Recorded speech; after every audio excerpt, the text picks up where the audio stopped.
I'm going to introduce Paul, our last keynote. Paul, for sure, is a massive name in our field, and also, as I discovered at our Sussex AI Interdisciplinary Conference in January, massive in lots of other fields, because everyone kept talking about him. So Paul's research background spans neuroscience, cognitive science, robotics and artificial intelligence, and digital Holocaust memory in these contexts as well.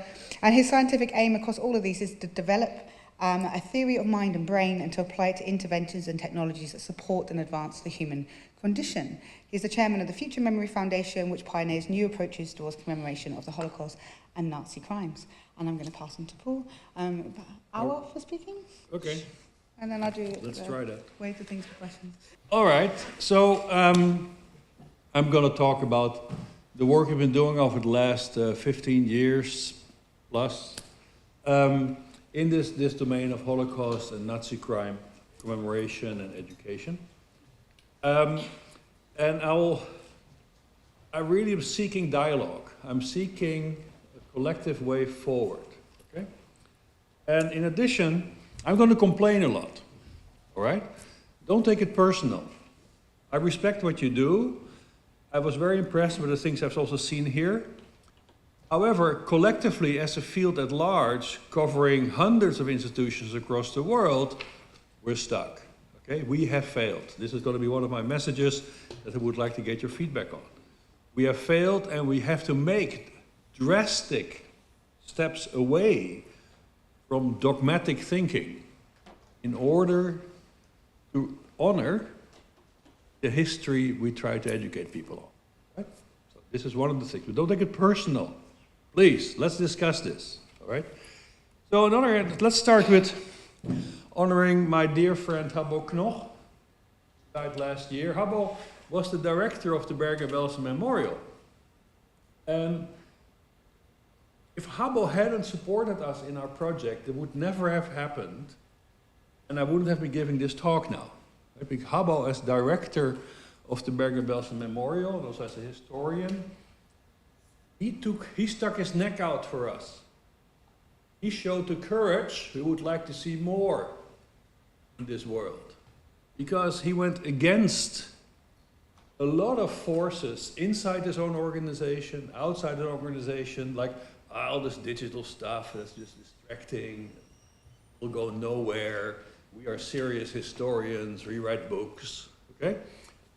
I will push it through. And thanks to Habbo, we could make the first step. And then the survivors got on board. The survivors also were very clear in their support for what we're doing. Okay, that we must rethink how we educate current and future generations on the Holocaust. But it takes also the courage of individuals to do that, as it did more than 80 years ago, to help others to survive. Okay? Habbo was a good example of that. Because with Habbo, so we put the so-called box in 2012 on the Anne Frank Square of the Bergen-Belsen Memorial. These were 2 containers we had bought and bolted together. And inside these containers was an immersive experience where people could virtually fly through the historical site. Because, as you might know, the Bergen-Belsen site, like many other sites, is just it's an empty field. It's a beautifully landscaped, but yet empty field. Okay? And then there are a few bumps in that field that are mass graves. There are other non-bumps in that field where we have hidden mass graves that we are not allowed to talk about. But that's what we did in 2012. So after that came a whole bunch of projects that were derived from these initial experiments. But we're still experimenting, because what we try to understand really is, how can we understand and educate current future generations on Holocaust, Nazi crimes? But also, how do you educate on something you actually can never understand? This is one of our core dilemmas. And we keep on marching on, we keep on going, and that relates also a bit to this point, why we have a foundation, there's a research group, there are companies involved. And why is that? If you want to push projects like this over a long time frame, you need multiple vehicles to make that happen. You cannot have your students maintain software that other students have to use in a memorial site. That's nice for a pilot, but that's not really a solid enough base on which you can, in a professional way, educate future generations. Right? So we have to also really think how we're organized. So back to Habbo. So Habbo was also a scholar, a deep thinker, and with his passing, which was very sudden and dramatic for all of us, you also confront this experience of death. And that brings me to Derrida, and that brings me to actually also for consideration when we look at Holocaust and Nazi crimes, which we're not reflecting enough. Okay? I also would have never believed I would include Derrida in any of my talks, because as a scientist, I find him extremely problematic. But Derrida, actually, in his book Aporias, right, he speaks about death. Why is death so complex for us to deal with? Well, death is difficult because it is the possibility of the impossible. It is sort of it goes beyond what we can ever experience, because once you're dead, you don't experience. It goes beyond whatever we can know or describe. So it is a form of non-existence that is part of our reality as a concept, but we cannot intuit what it really means, right? And even though at this personal level, I'm quite sure Habbo will not object at all against me using him in this case as my personal example. But Holocaust and Nazi crimes is exactly that phenomenon, right? So we're dealing with an aporia. We're dealing with this impossibility to understand. And this is what we got to deal with head on. This is what we have been avoiding for the last 80 years. That's one of the things I'm going to explain. So the point is, aporia is a very old concept going back to Socrates. And for Socrates, you might be familiar with the notion of the Socratic dialogue, where his goal was to instill a state of aporia, which means confusion. But it was not a passive state of confusion, right? Aristotle elaborated this into a method of inquiry. Because after scraping away all these levels and layers of fake confidence about knowing, we'll say something about also later, we open up a space for thought in which we can pose our questions. Right? So Ortega y Gasset, actually 20th century, we make a big jump, and I'll say something about it later. Ortega y Gasset was a fantastic philosopher. He was minister of the Republican government in Spain in the 30s during the Civil War. He wrote this beautiful little book about the revolt of the masses, warning us against fascism. Everything he wrote is still completely valid. But for him also, confusion is the engine of insight. We have to gain insight through a state of confusion and aporia, and at the end of this we have Derrida. And one of the things I want to really take as our driving principle, how do we educate people in dealing with the unknown and the unknowable? Instead of saying, we can make the unknown unknowable, normatively knowable. This is one of the dilemmas we faced in this field. And why is that so? Well, in the old days, scholasticism, the Cartesian revolution during the Enlightenment, it has given us a very specific idea about knowledge, where knowledge had to be true with a big T, right? Universal, necessary and certain, like mathematics. Pythagoras, right? That follows in this tongue domain. And this has been very much a dominant model of thinking that we also are applying now to these deep aporic challenges. This is where one of the mistakes, I think, resides. So basically what I'm saying, I'm sort of anticipating things in case you fall asleep or I confuse you too much. But one of the bottom lines, what I'm trying to argue for, we must accept and embrace this aphoric edge of Holocaust and Nazi crimes. I say there are aspects of this experience we just don't understand, we don't know, we will never understand, we will never experience. But how can we build critical thinking ability to deal with the incomprehensible? Because life is incomprehensible looking at the future, unpredictable, and also unsafe. We can build as many safe spaces as we want, it will not prepare us for that future. Okay? Secondly, an argument I'm going to make is that this aphoric approach is also the way to educate people in exercising their freedom. What is freedom? For me, freedom is something very well defined. It is responsible autonomy, which has different components. So I see this as the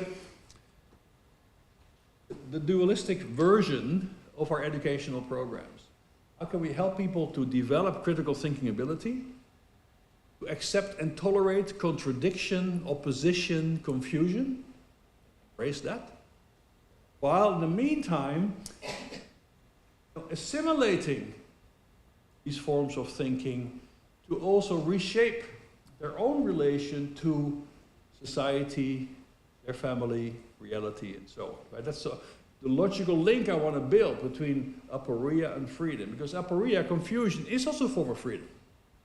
I can find a new way because I think whatever is around me as a conceptual construct is not working. Right? So that's the whole story in a nutshell. So let me confuse you a little bit more. Here come the complaints. Okay? The first one is the complaint of urgency. I don't get a sense that there is some collective urgency. And I think that's not good. Because if we collectively, in the domain of Holocaust education and Nazi crimes, don't feel an urgency to influence the current forces that are boiling or bubbling up to the surface in our societies, especially now Western Europe, the United States, if we don't feel a sense of urgency about that, like, we gotta do something, okay? We don't feel this urgency, who should feel that urgency? Okay?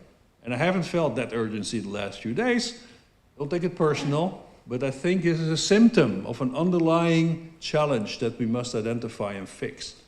Okay? So, urgency. So, let me give you an example.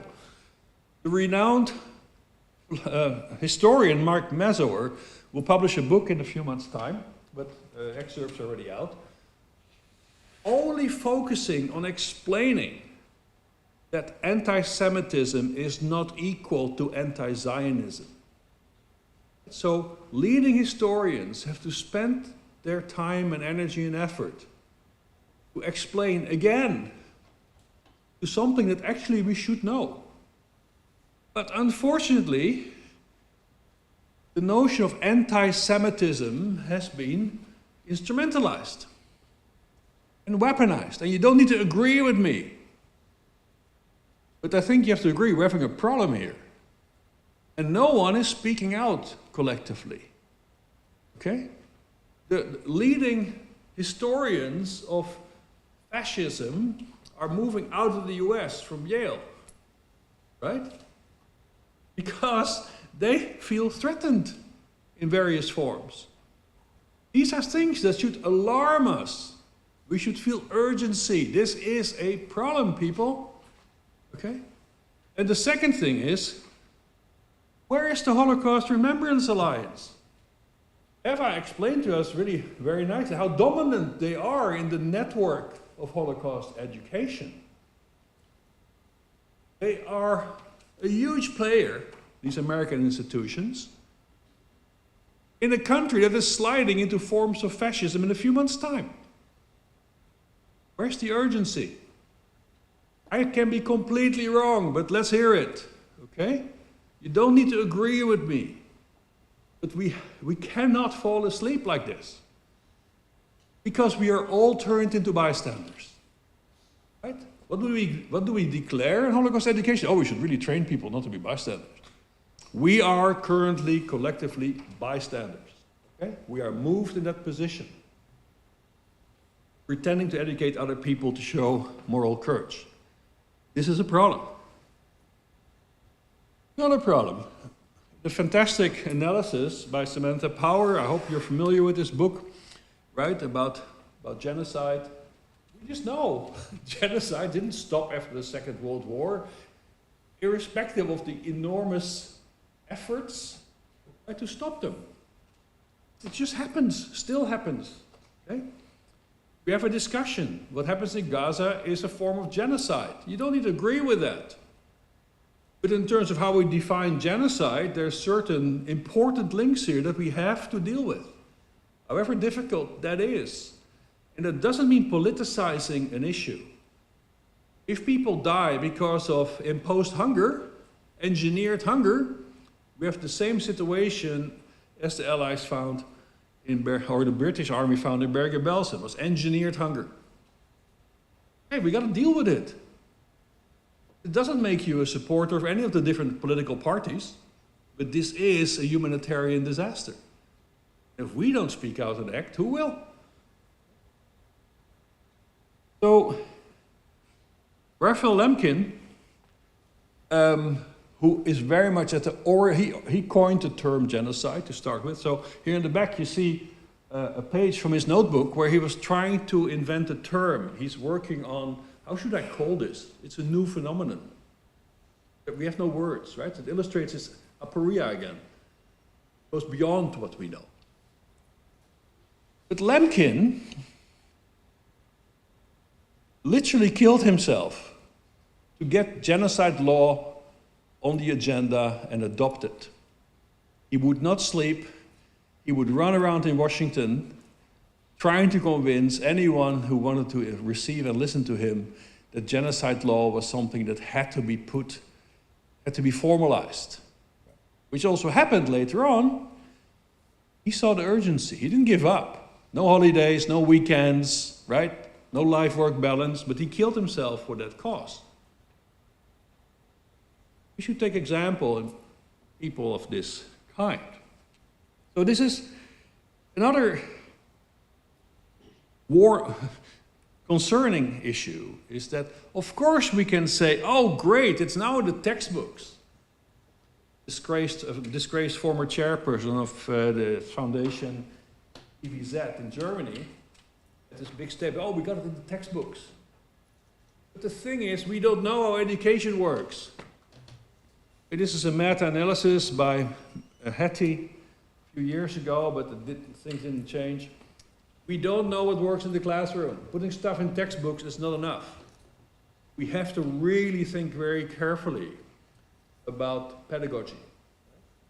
Because, of course, we can follow this Enlightenment value of rationalism. Like, oh, well, I gave a person the knowledge, so now they know. And now, because they're rational, they will also act as proper citizens. Unfortunately, humankind, human nature is not like that. All right, so this is our other fundamental challenge. It's not only about what do we teach, but also how do we teach it. And the other thing that is happening now around us, about which I also didn't hear very much, and we should be dealing with it, is that our relation to information has changed dramatically. Not only because everything is digital, that's what we talk about, right? But we have new monsters appearing, right? The scale at which this information can be generated now is enormous. And it's happening all around us. And as Holocaust, Nazi crime educators and researchers, we have no tools to push back. Because again, of course you can say, oh, but the truth is online, we put it online, it doesn't matter. If there are 10 million TikTok videos with bullshit, you're going to lose the game. And we have no strategy for this. And we must have a strategy for this. Or we can just stop and give up. But this onslaught, we're not going to survive. I mean, I'm very much involved in the European Observatory for Disinformation, where we deal with these issues a lot. The scale of this information is industrial, and it's purposeful. It's there to distort us. It's there to make us feel insecure about our society and the future. Okay? So we need a position here. We need an approach, right, to circumvent this enormous impact of this information. Well, okay, you know already that it's not working what we're doing, right? The US is sliding into fascism. The German pseudo-neo-Nazi party is the second largest political party in the country. Many Eastern European countries, it's really at the knife's edge. Who will take control politically, right? We're just not doing well. Oh, the Netherlands, right? The government that was led implicitly by their sort of ultra-right-wing politician, Geert Wilders, just fell, fortunately. We're not doing great, okay? We see it happening all around us. And that has a very important message to me that I have been repeating. So I'm like Cassandra, you know, you can call me Cassandra. I've been saying this now for the last 15 years. We're losing the fight. All the best of intentions and all the thousands of school kids that go to the Holocaust museums and to the memorial sites, we have lost the battle. But the big question is, are we going to lose the war? Okay? So we've got to take it serious. Okay? So for me, it also means that anyone who engages in projects around Holocaust education and presentation must have a position on all these issues. Don't ignore them. It's not a playground. You know what we are facing. You must have a position on these challenges. And you must have a roadmap, a view. How are you going to make a difference? If you don't, as far as I'm concerned, you're wasting your time and you're wasting everybody's time. Because the challenges are real and they're identified. Once they're identified, we can respond. I told you I would complain. Don't take it personal. Okay? But so let's change faith. I tried to sketch a bit the challenge. Right? In a nutshell, we're screwed. We're screwed and we messed it up collectively. 80 years of Holocaust education has gone nowhere. That's what I'm claiming. I will show you why. Okay? Are we going to change this? Are we going to have impact? Well, the point is, if you want to educate, education by necessity means you want to change the mind of someone, whatever mind is, right? You want to change the mind of someone, you have to change their brain. The brain in your skull, 1.5 kilograms, about 80 billion neurons, that's the substrate of your mind. And everything you dream and wish is defined by that physical structure. Okay? And that we can use to our advantage. It's not that we understand how the brain works. We don't. It's like alien technology. We have no idea. But there's some things we do know. And these few things we do know, we can capitalize on. So that has been very much my perspective, right? So we study the brain. I have a theory about the brain. And the theory is probably completely wrong. But it means I'm making commitments. I'm being testable. Right? I've been saying, look, I think it works like this, and now we can validate, and then I'm wrong. Okay, fine, we have to rethink. But it also means what you see here as a scientist, being a scientist is actually really simple. Right? Because all we try to do is find third-person descriptions of reality that are verifiable. Okay, I know something because I measured, and I can tell you how you can measure it. And then we can both know something. That's our game. And that's how we work through this aporia of the aspects of reality we don't understand. It's a method. Well, we have translated this also in neurorehabilitation technologies that's in use in 150 hospitals in Ukraine. We just provide this all for free, so we have a pretty good idea about how to scale software and also how to ground that software in some scientific principles, but there's urgency. Okay? So that's a little bit some of the challenges we're facing. Also a bit my biographical profile in a reduced way how I'm looking at this. So now let's enter.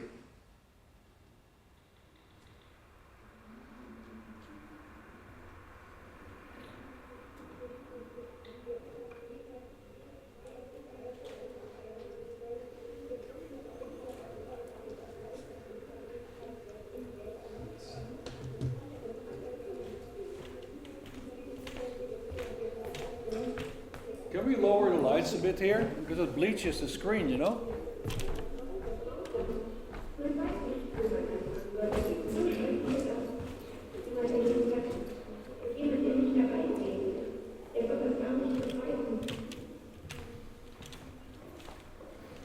Hallo! Hallo! Wortmann! Ich bin wieder da!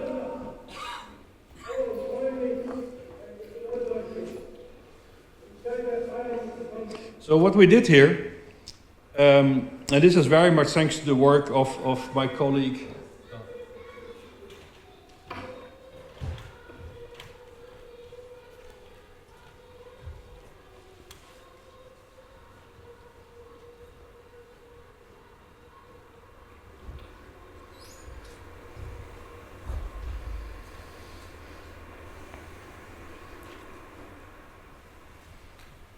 So we built a sound installation, also to have an intervention that could enter the sort of the untouchable part of this former Bergen-Belsen concentration camp, very much also driven by Sietse-Wieringa. And we used various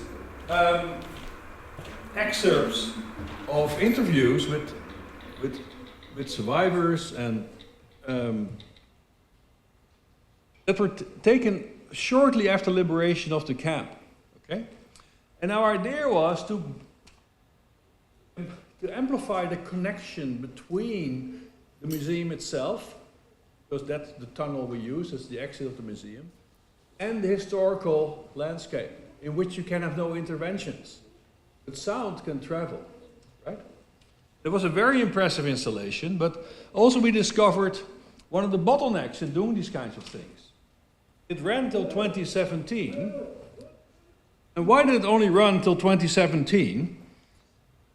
Because we relied on the security guards to turn on the installation.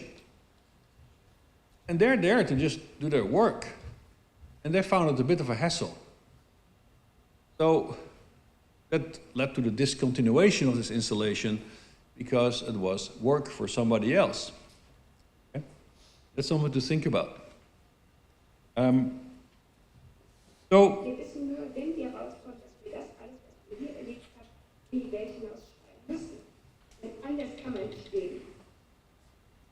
so this is Charlotte Grunau, and it's one of the voices that we played in that tunnel. Okay? And we had this excerpt in there as well. And what she says is really.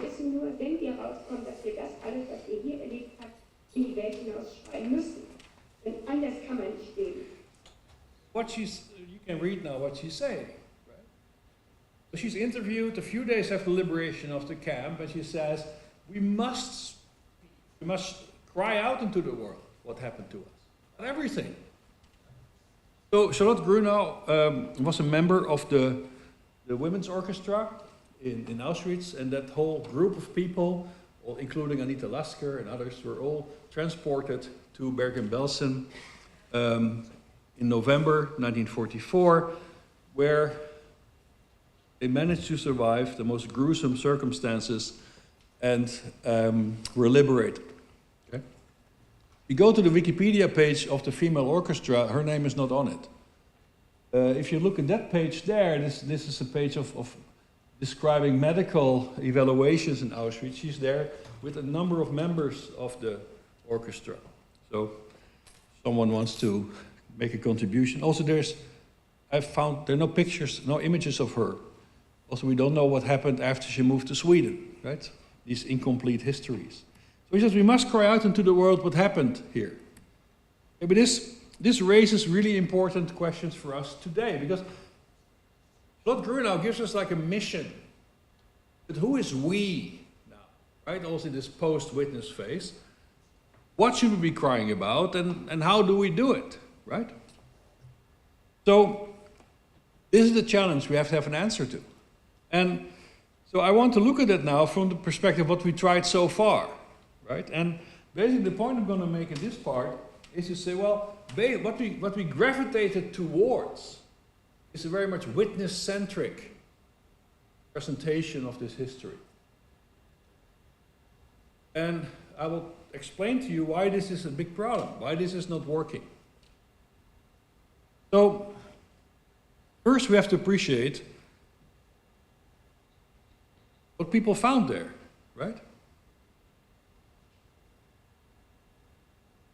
So this is the Bergen-Belsen camp in our reconstructions, right? Different sites of the camp that you can explore with the apps we built.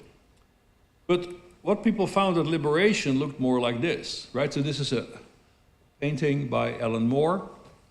Finding this landscape strewn with dead bodies. So about 35,000 people were liberated. The estimate is about 20,000 dead bodies laying around on the terrain.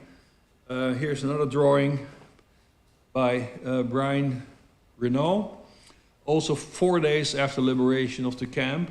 And he's also describing, like he said, I cannot comprehend this, right? Because all human standards have disappeared. Humans live like animals. There's even cannibalism, which is true. There was cannibalism. So this is a world that also then Dimbleby described as the world of a nightmare.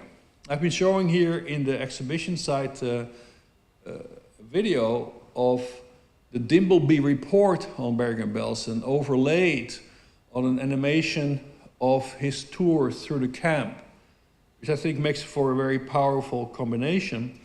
But for Richard Dimbleby, he also says, look, this was the worst or the most horrible day in my life. We have the exhibition also in the Arena Library. The Arena Library has a small exhibition on the Bergen-Belsen liberation. It's a very nice exhibition. If you're in London, please go visit. Worth your while. But after the war, in this facing the incomprehensible, there was the slogan like, we shall never forget, right? This should be our motto, we shall never forget. Never forget, and you still see this restated on many occasions. And Ed Lemkin worked in an unstoppable way to ensure that genocide law would be formulated, because we had to find new ways to protect humanity from this.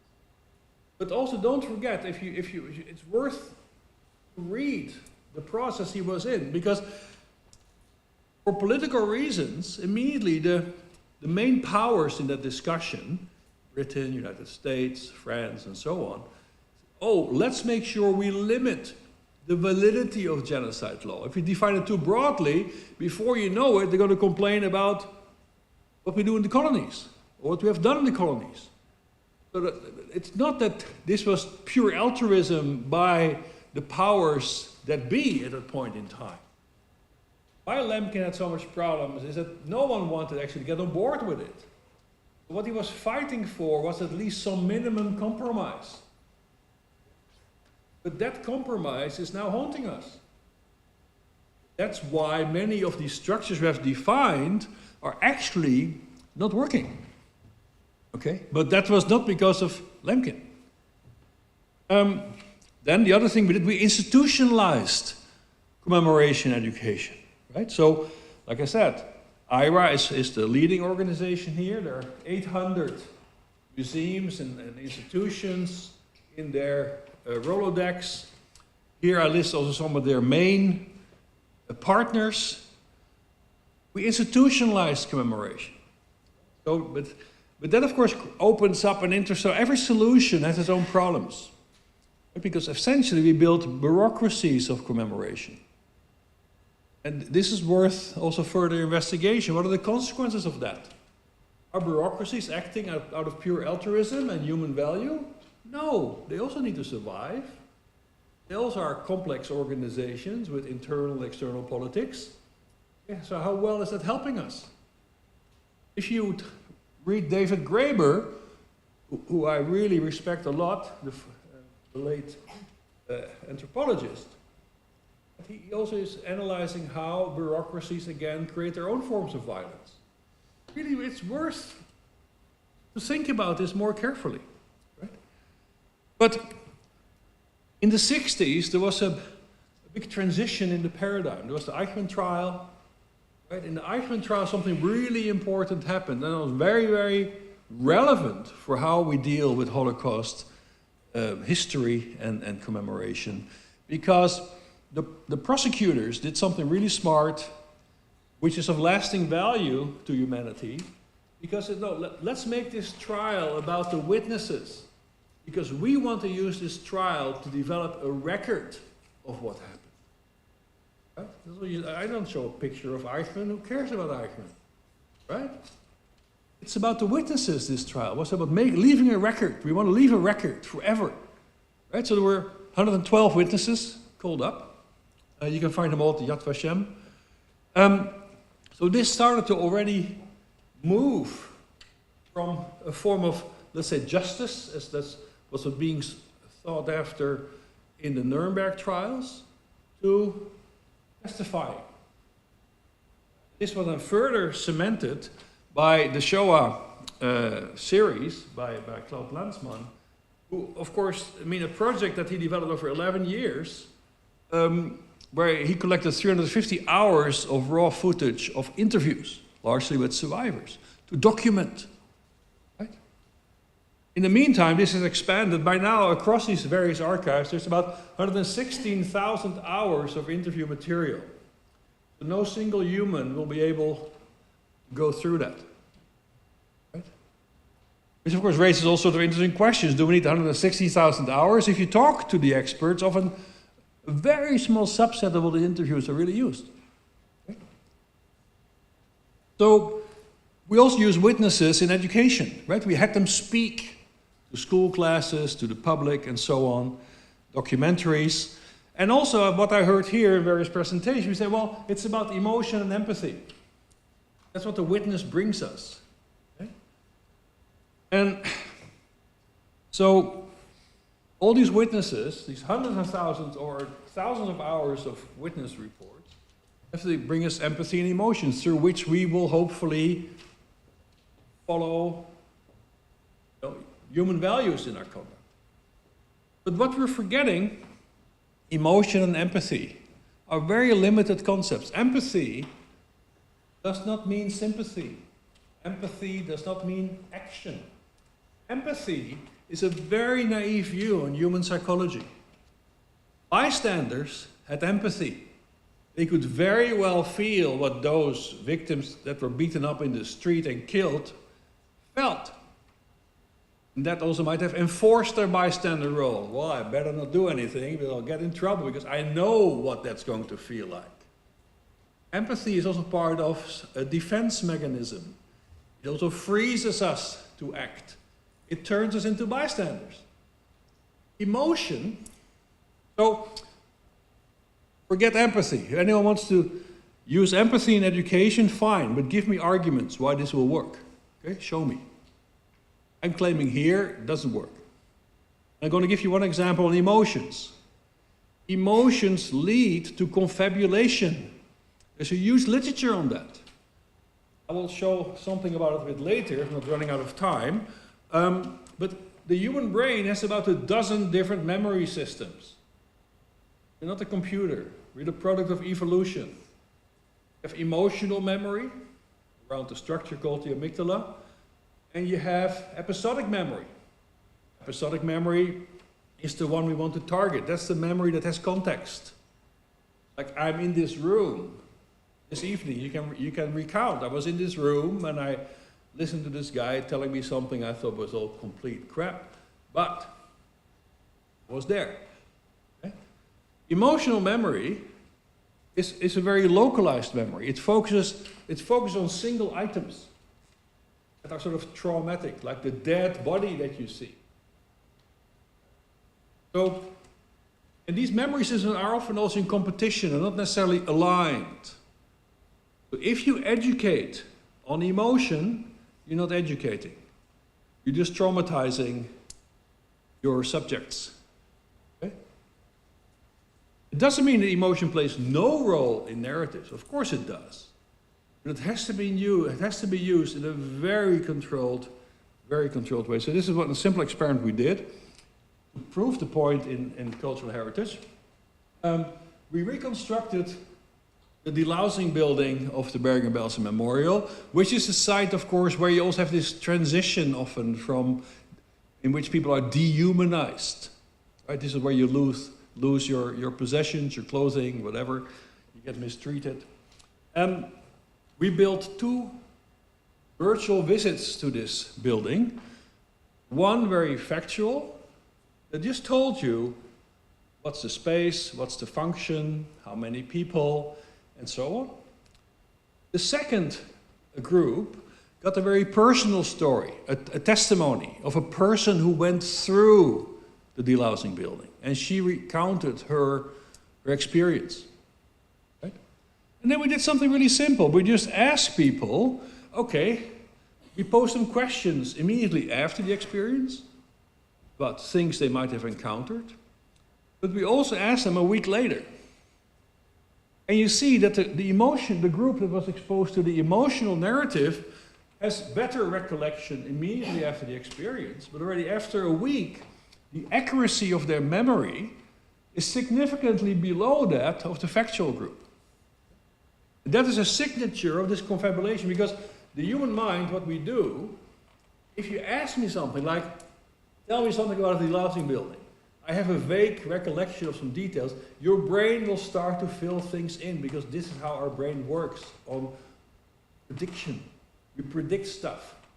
And confabulation to us subjectively feels very comfortable.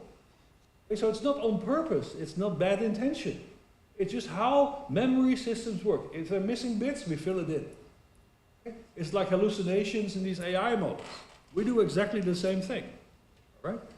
But so just to show you, don't just say like, oh, the witness testimony is very emotional, that's great. No. Please explain in much more detail why you think that emotion in that context is going to be beneficial in the educational context. Right? So the other thing that we have to worry about, so here, this is something we also, experiments we did with survivors. So this is one of the survivors who we took on the terrain.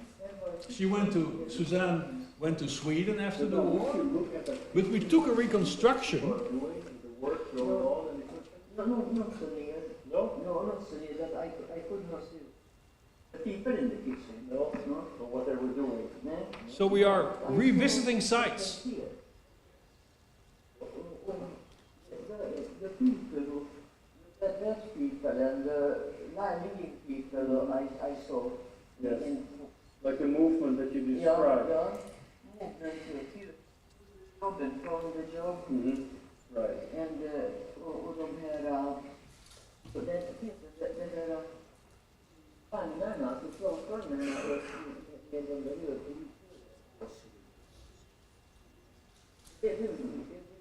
And then would you start to come from that direction? That's so. And then we'd go there. Ja. Stora sakta. These are big cars. Big cars. Den var dragen av häst. Jag stod gubben. Pardon? Many horses. No, many horses.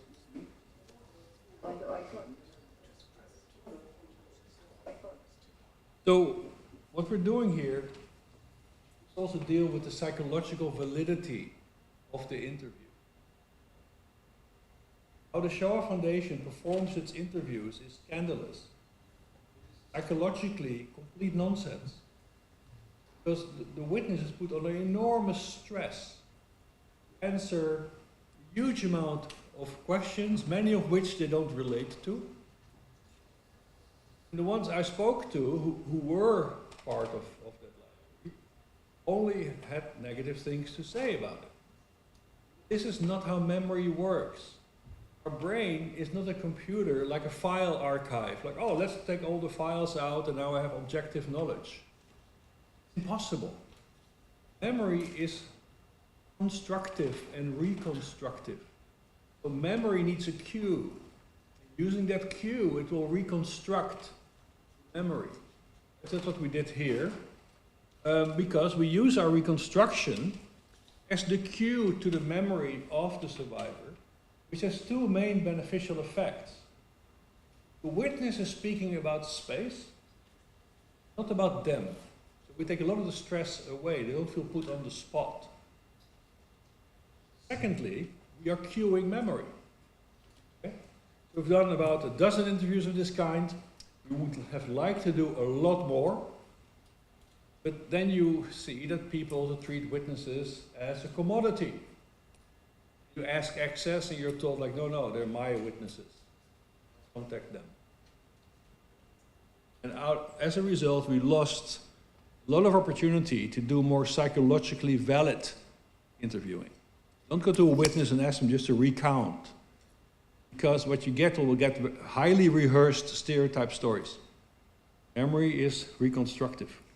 So, in addition, the second problem we have, or the further problem we have, is oral paralysis. For instance, in one of the presentations, we look at an interview with a survivor of Sobibor. Stuff. What that person describes is really hard. And it confronts us with this aporia of Holocaust. So, as an observer, you don't feel in a position that you can then say, oh wait, we shouldn't do things like this. Oh, you feel respect towards that witness. But as a result, your freedom to critically evaluate is removed. That's one of the other mistakes in this witness-oriented approach. The witnesses are so dominant morally. We lose our freedom to react. It's not an interaction or a discourse. It's an imposition. Not because of the witness, right? We should respect them, but because of the way they're brought to us as a hammer on the head. Do you know they burned people here? Okay? So that's not the way to educate people. There's a more respectful way also to deal with witnesses than that. Okay? So what we often forget in this, put your foot in this domain and say, okay, I'm going to contribute to Holocaust education. With that, you become an ambassador of the dead. And take that more serious. Like for instance, we do a lot of research in clinics with patients. I want to work with patients that have to go through a whole bunch of ethical approvals in order to do something with a human being. But in this domain, it seems that any nitwit who wants to do something can just go ahead. No, being an ambassador of the dead comes with an enormous responsibility at the individual level and institutional level. We have no standards for this whatsoever. Just a playground. Let's just do whatever, because I'm a creative person and whatever, I want to do my whatever project. That's very deeply disrespectful to the history and the people we want to represent. Okay? And indeed, there has been a lot of also academic work analyzing and criticizing this witness-oriented model, and I hope everyone who deals with witnesses will study this. Okay. Hirsch and Spitzer very much on the sort of the trauma-oriented perspective. The traumatic, the traumatized witness, co-traumatizing the observer. Gerlach, who also very much emphasizes the high selectivity and bias in the groups represented in Holocaust history. Right? Also partly due to how we define genocide law. Right? Moses also did a really good analysis on this, how it's also depoliticizing the victim. Right? So we have a traumatized human being who by almost random circumstances ended up in this situation and suffered deeply.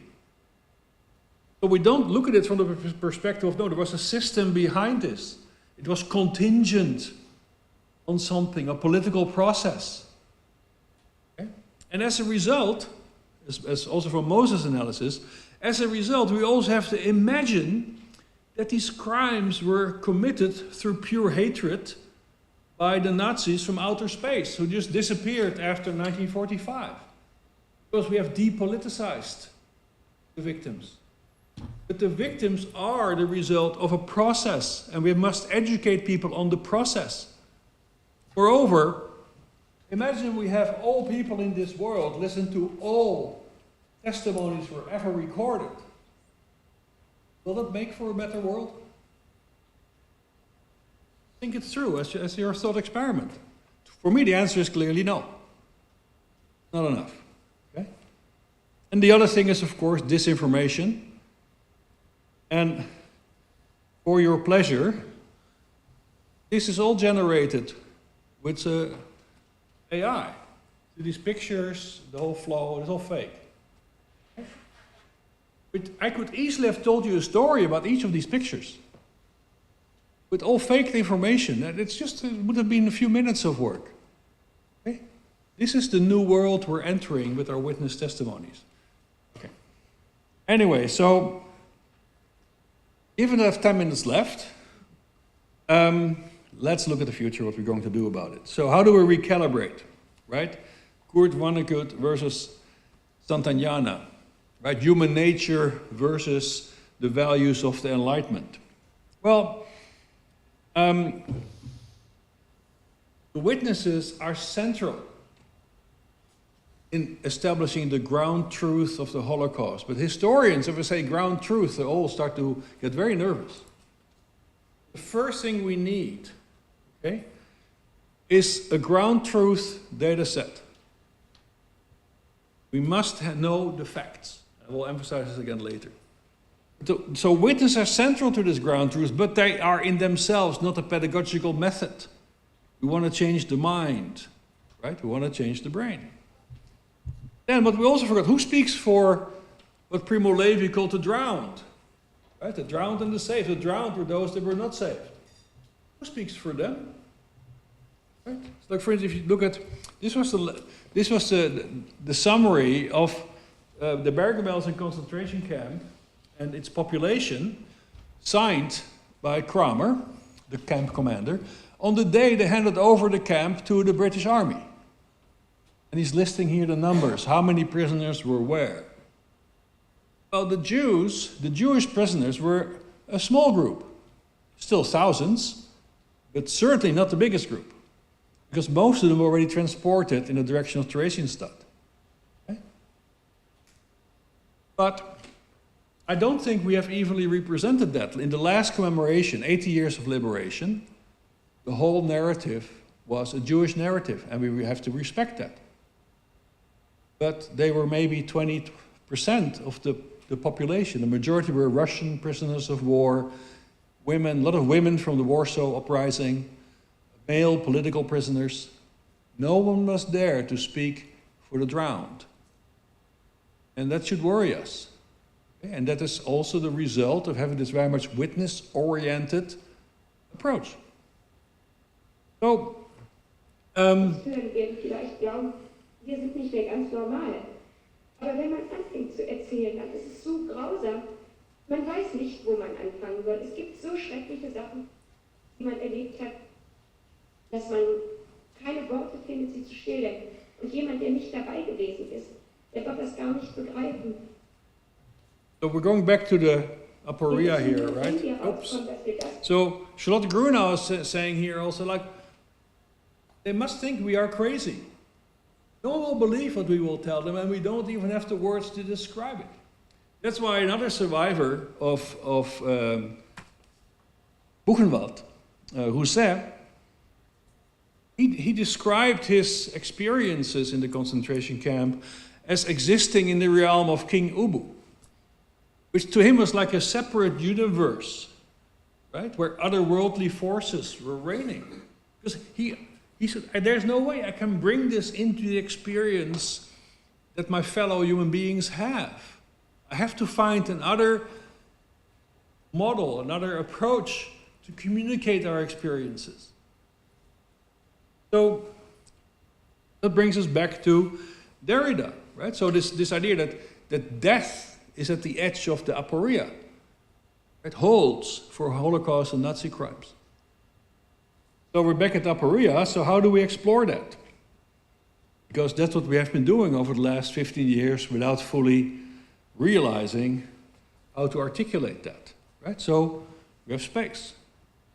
The traces are erased. But that space is still the space, if you want, the guilty landscape, as some people would have called it, where the crime happened. So in the absence of the witness, we should not create artificial virtual reality witnesses. Waste of time and effort. Witnesses are immortal, they will die. But the space remains. So space can authenticate. We can project historical sources and the experiences in space. That's what we do.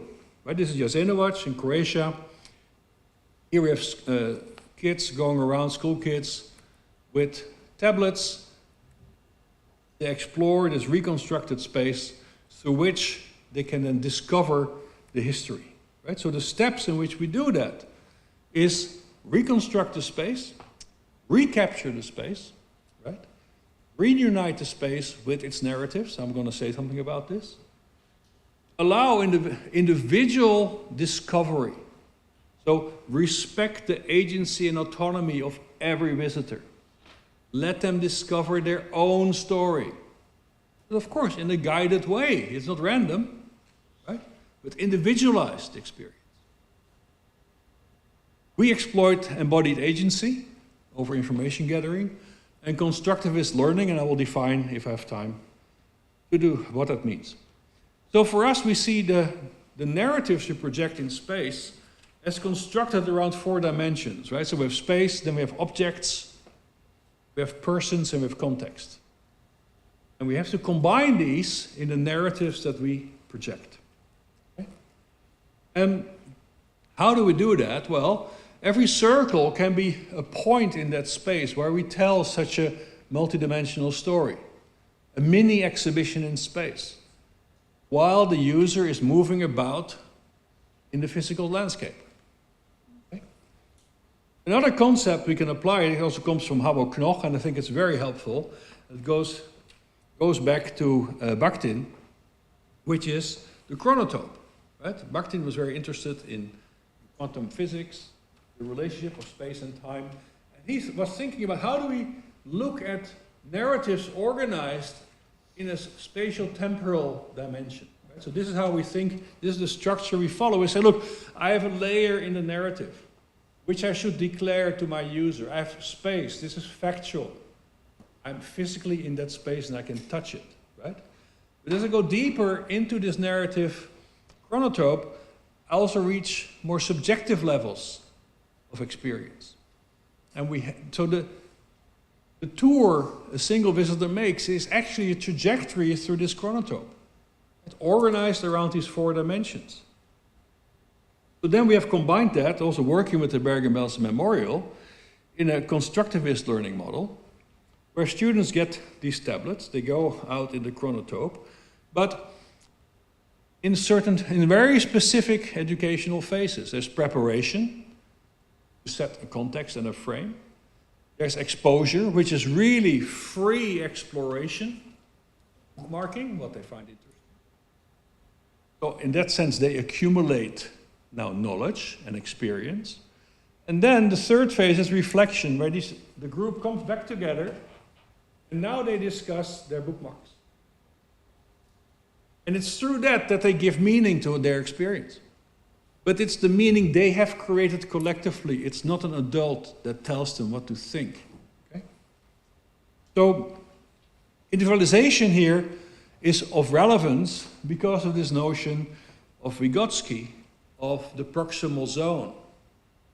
Right? The aporia happens because we're outside of what is learnable. But given what I know, certain things I can learn. That means learning is scaffolded. Built on what you know, extended into the proximal zone of what you can know. Aporia is far beyond that point. Right? So the question is, how do I then incrementally approach this zone where the concepts that we love and adhere to collapse. Okay, we did a lot of empirical validation. I will not talk about that too much because I have 1 minute left. And I actually want to talk about the brain, but I will do this very, very quickly, just to be super efficient here. We had the good fortune, approach me on this later if you want. We actually worked with epilepsy patients. We could measure from their brain. And what we did is we had them go through exactly a similar experience as we just offer to our students in Bergen-Belsen. But now we could measure, what does it do to their memory? What does it do to their brain, right? So people had to memorize stuff that they saw in the different locations. And to cut a long story short, basically what you look at here, the more red something is, the higher things correlate. And all we measure here, so we have many electrodes in this human brain, and we measure states of these electrodes. And we pose a very simple question. If I see something for the first time, and I'm asked to recall it later, is the brain resonating in the same way or in a different way? So this is what this shows. Is the encoding of the information and the recall of the information the same or different? And what you see here is if you are in the active learning phase where you control what you discover, the brain is highly similar in its global response to information. The brain is highly engaged with all the different subsystems to build and construct those memories. If it's a passive learning experience, say a standard exhibition, or you're not in control of what you learn, there's just fragmentation. So, to get now to the conclusions, chronotope is a key concept here. We gave it some also biological, physiological grounding. But in addition, we have to think about how we work together, because to make progress here, we must collaborate. This is a collaborative, also I'm not doing this on my own. We work with memorial sites, with psychologists, with engineers, with whatever. So we just finished a report published with MIT Press for the Struman Forum on Human Collaboration, because in the end, humans don't know how to collaborate. We largely are effective collaborators because of also our biological grounding. But we must talk more explicitly about how we can collaborate in this domain. Are our goals aligned? Pretty fundamental. Are we instrumentalizing the things we want to actually, what we declare to work on? So please take a look at this book. And we also in this field, we must improve the way we collaborate. Collaboration is not good. Every memorial site is its own little island. Okay? Not talking to other islands. Then from an education perspective, what I'm doing, I'm linking education now to a notion of freedom, as I mentioned earlier. But freedom as responsible autonomy. And here I'm very much basing the intuitions on the work by Dave Graeber and Wenger, who distinguish three forms of freedom. The freedom to disobey, to move, and to form a group. So what I'm looking at now in terms of creating interactive narratives, we built a lot of AI systems and whatever, I want to incorporate, like for instance, we can look at disobedience. We don't have to look at the suffering witness. We can look at, in what small forms did they disobey? They sang songs together. This was against the rules, but they were exercising a fundamental freedom. Right? So we can rephrase the narratives we're dealing with. People formed groups in their barracks, outside their barracks, at religious ceremonies and so on, right? Well, Future Memory wants to connect 100 sites across Europe minimally, tell the system of destruction that the Nazis built, that we have to avoid, will be rebuilt ever again. But for that, I think we have to really rethink our approach. What we did are some small experiments. I think we have traction. We show it works in certain ways. It can always be better. But I think as a community, We have to really think about our standards and how we're going to do this together. If this is wrong, that is great, but then please give me the argument, give me the data, show me this is not working, show me we should do it differently.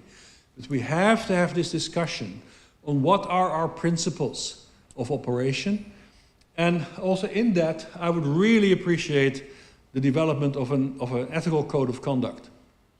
Right? As we have to do this in medical research, also this with the ethical responsibilities we have, we need a code of conduct with which we can also certify activities, okay? Unfortunately. And then lastly, to close, let's also be inspired by Raphael Lemkin, Jan Karski, these early witnesses who never gave up to ensure that this history would be living on and also respected. It's up to us to do that. If we don't do it, who will? Thank you very much.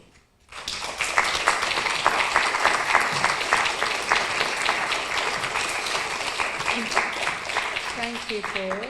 Any questions? We have like just under 20 minutes left for questions. A lot of stuff. Do you have any microphones? Or just talk very loudly.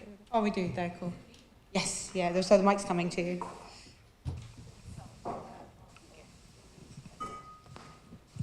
Thank you. Ooh, wow. Thank you for this very inspiring and also entertaining piece. I was very tired. I'm not anymore. So this is nice. I have a question referring to the emotional learning thing, what you have said.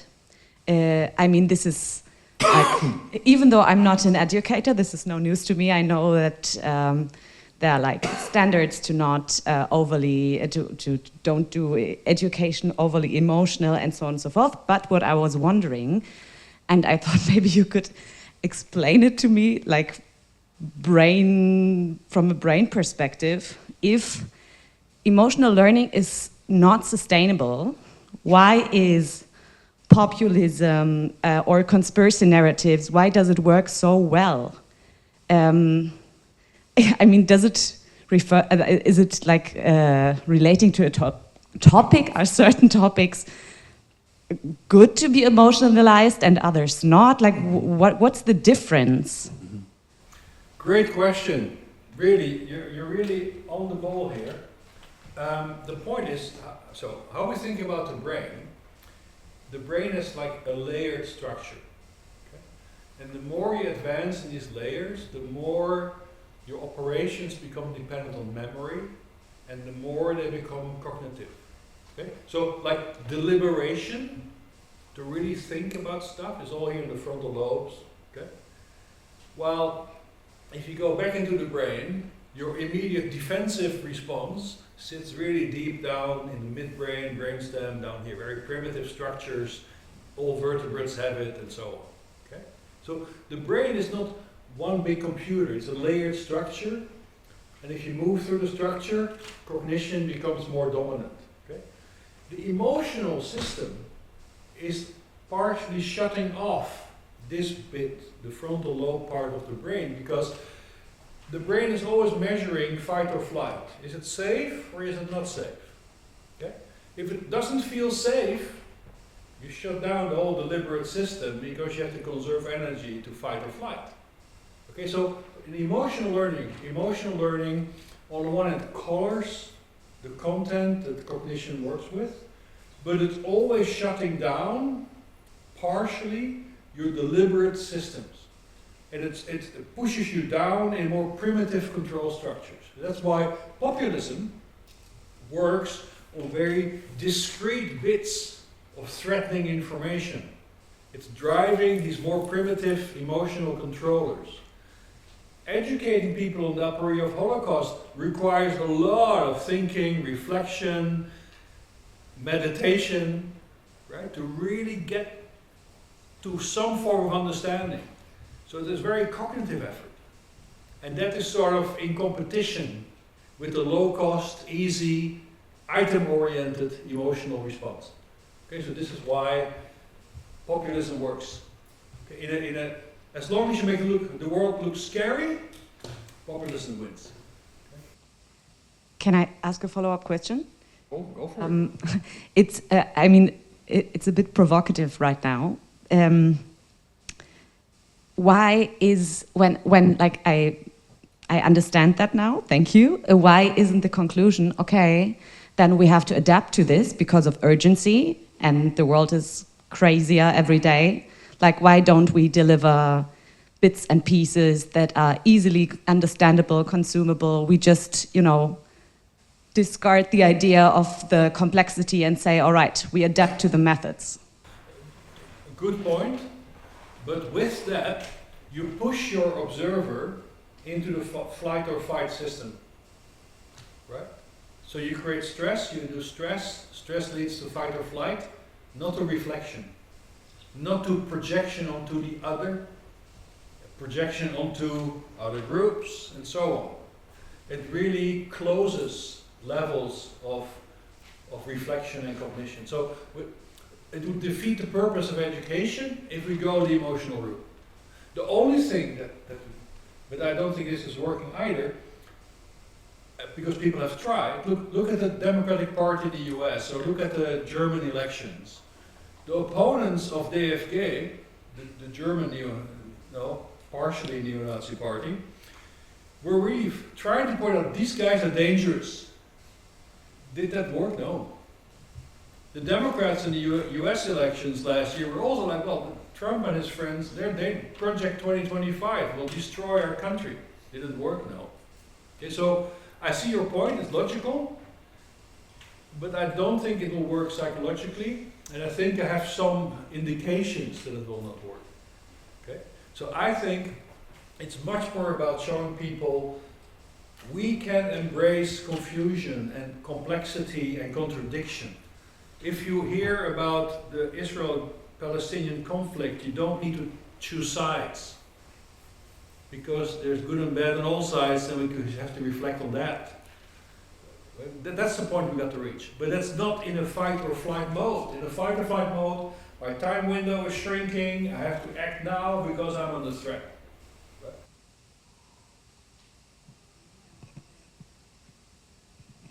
Thanks.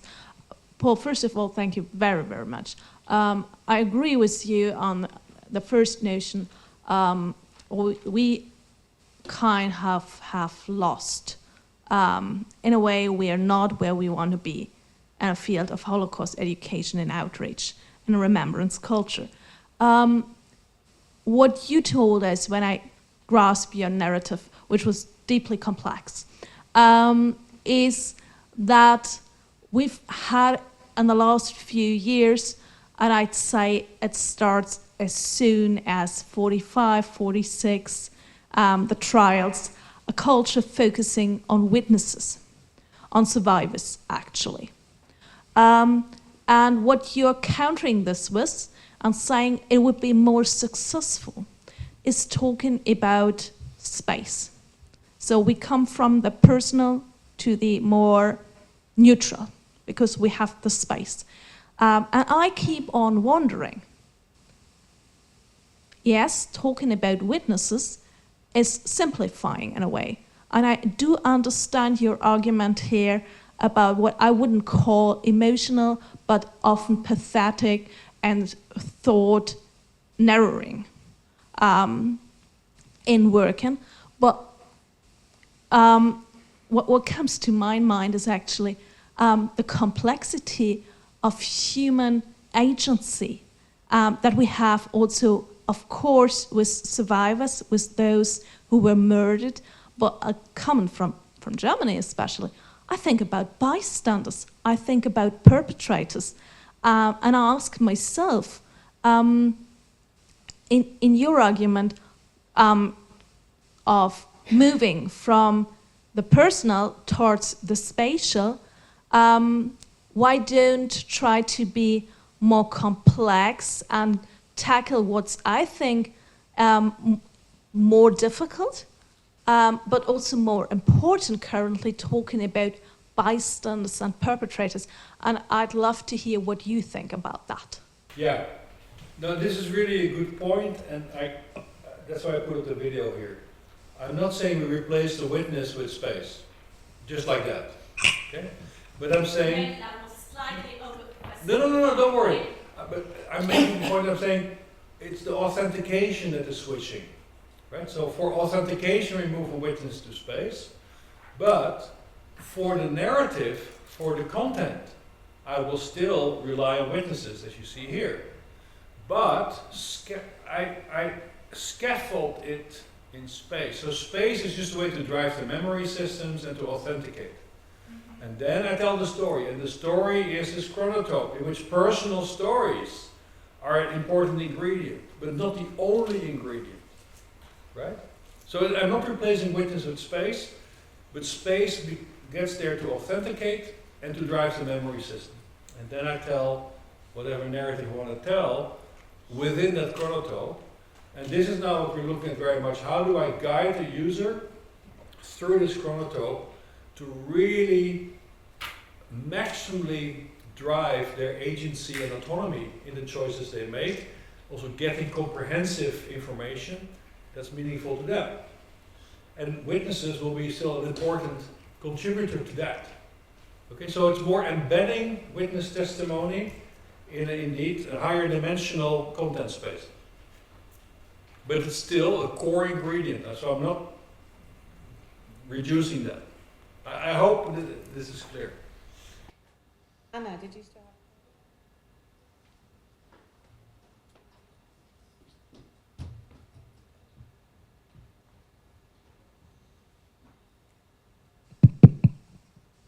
Okay, thank you for this talk. I come from the trauma studies perspective, so I have some questions, but I would like to ask maybe just one.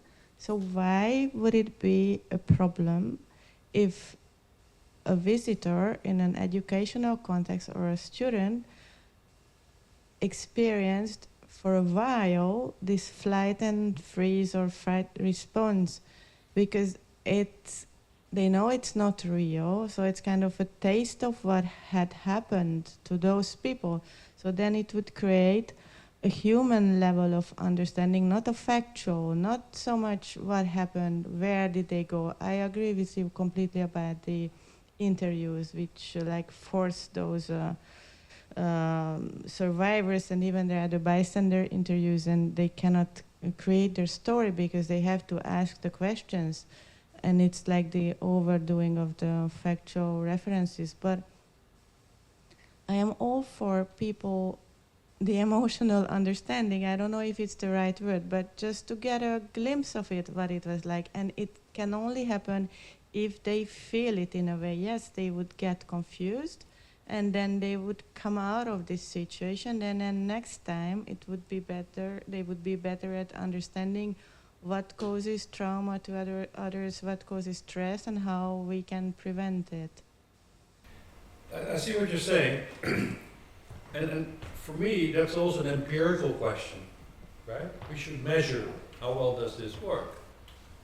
We did some experiments which made the point. Long-term memory is compromised when we do emotional learning, when we focus on trauma, because on top of that, my point is psychologically, a traumatic experience pushes you in the role of a bystander. And I thought all our education was about moral courage, action. So trauma, inducing trauma in the user is not going to help us in that program. I'm not saying we should not use any emotion. But for instance, I think there's nothing wrong with exposing a learner to let's say, a traumatic component of a narrative, but it should be treated as such, clearly bracketed from everything else. You cannot mix it up. So a person is maybe exposed to, I use artwork, for instance, to show the gruesomeness of Bergen-Belsen. So people have to imagine more, that I throw dead bodies in their face. But then you bracket that. Okay, this is what it looked like. There were a lot of dead bodies, but I'm not going to say anything else. That's contextual. Okay, so now it's like I trigger arousal, I trigger also a sense of attention, of importance. I let it die down. Now I'm going to talk about context. Right? So you have to do it in a very controlled and structured way. That's what I'm arguing for. Not naively expose people to traumatic recounting of other people's experiences. We have to do it in a very controlled way. And then we have to measure the effect. That's all I'm arguing for. Okay, so not controlled, but with a methodology, how to select carefully, I would say. But thank you. We've got time for one more question. Sam had his hand up over there. Sorry, there.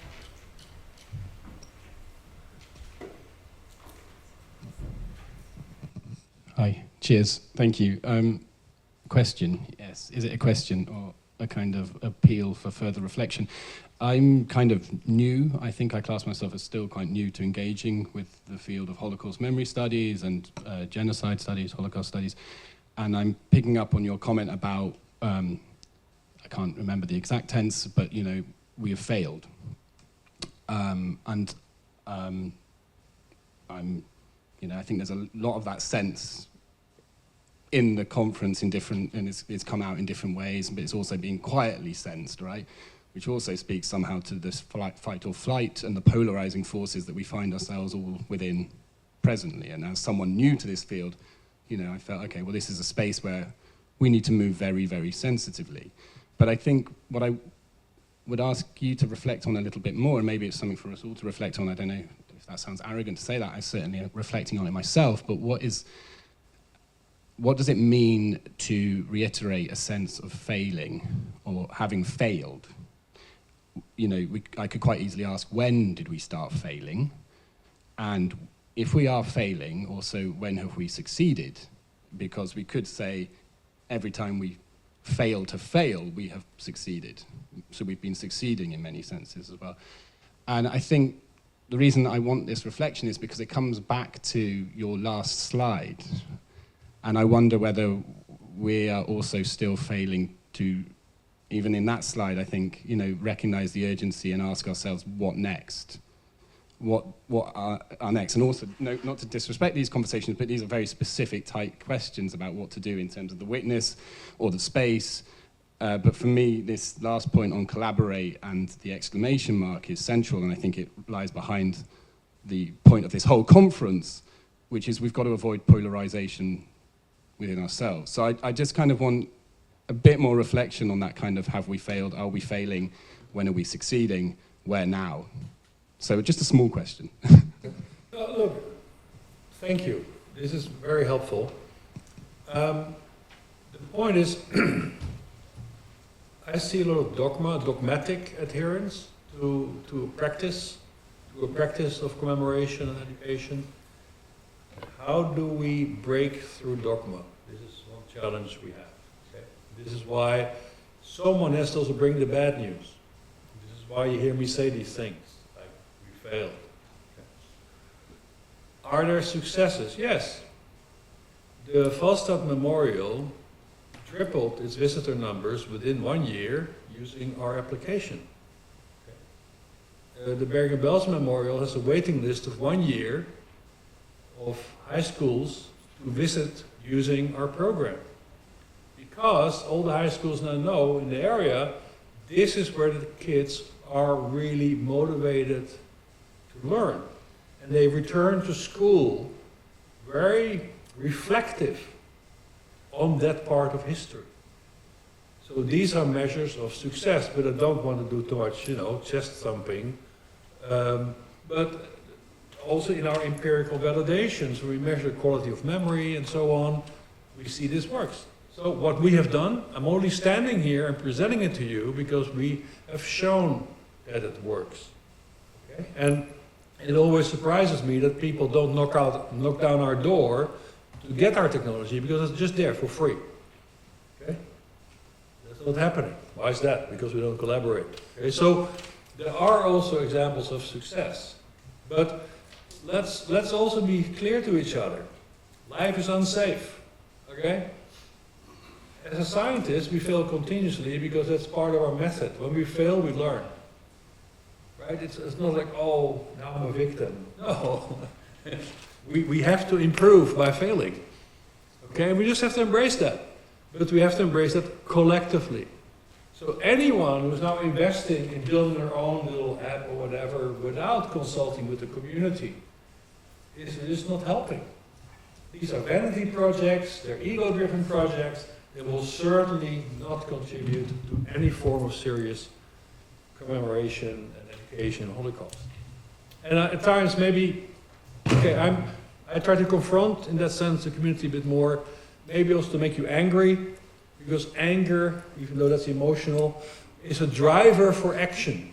So in that sense my invitation to all of you, prove me wrong, please. Because if you prove me wrong and you build something better, that is better for Holocaust education. But you cannot sit on your hands. Right? So either you do what we do, or you prove me wrong and do something better. Then we all make progress. Thank you. I hope that was sufficient reflection. Thank you very much. Thank you, Paul. And I just want to point to the word collaborate, because you brought up the kind of the contextualization of the apps used in Bergen-Belsen in these education programs, right? And to leave a provocation out there.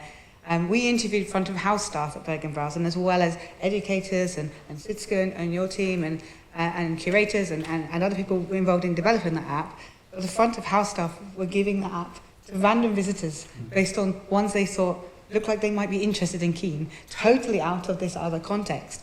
And when you spoke to people who were involved in the kind of high level design of this project, they were like, oh, it's all only ever given to the school groups. So they disconnect, and there's lack of collaboration inside institutions and even research groups and everywhere. In our small silos, we're still not very good at collaborating. And I'd say with that, we create hierarchies in those institutions, where the stakeholders brought in to talk about these things are not always the people who are at the front line with this stuff. And we've seen that in other museums with the IT staff.